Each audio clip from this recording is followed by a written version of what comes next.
सपना बोकी मुटुभरि रहर थियो। आमाको त्यो मिठो हाँसो आँखाभरि सहर थियो। तर यहाँ आएपछि थाहा भयो जीवन कस्तो हुँदो रहेछ। आफ्नै आँसु लुकाएर पनि हाँस्नु पर्ने हुँदो रहेछ।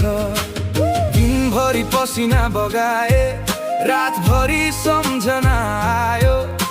घरको त्यो सानो आँगनले कति पटक बोलायो। आमाले सोधिन् छोरा सन्चै छस्, हाँसेर भने ठिकै छु। तर फोन काटेपछि एक्लै बसेर कति रात रोए म। यहाँ कसैले देख्दैन मेरो पीडा, हाँसो भित्र लुकेको छ हजारौं घाउ। घर बनाउन निस्केको मान्छे हुँ म, आफ्नै मन भत्काउँदै हिँडेको छु आज। परदेशको बाटोमा कति आँसु झरे, सपनाको लागि आफ्ना मान्छे टाढा गरे। मुटु रोए पनि अनुहार हाँसिरह्यो, प्रदेशमा सङ्घर्ष गर्दै जिन्दगी बितिरह्यो।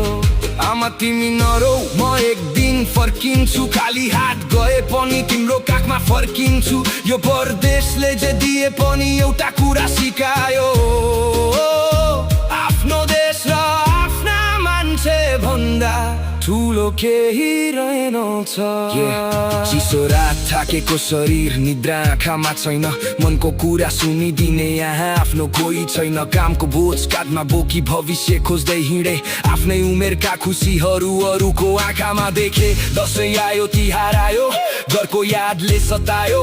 भाइ बहिनीको हाँसो सम्झिँदा मन फेरि रुवायो। कहिले आउँछौ भन्ने प्रश्नले मुटु चिरिन्छ मेरो। तर सपना पुरा नगरी कसरी फर्कौँ र घर।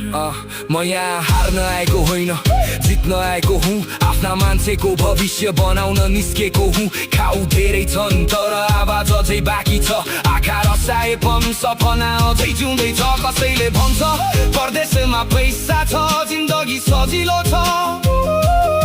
तर यो मुस्कान भित्र कति पीडा छ, कसले बुझ्छ। घरको लागि बाँच्दैछु, घरकै लागि लड्दैछु।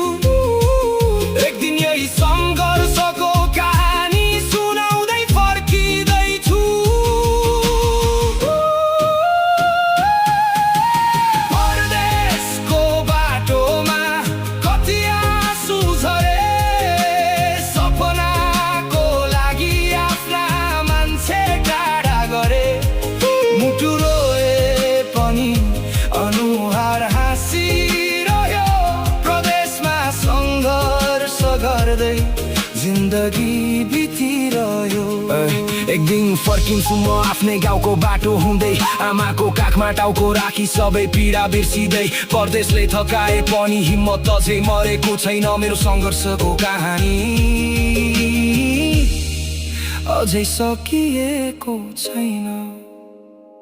परदेशमा कमाएको पैसा भन्दा आमाको एउटा मुस्कान ठुलो रहेछ। जति टाढा भए पनि घरदेखि मन त सधैँ आफ्नै गाउँमै रहेछ।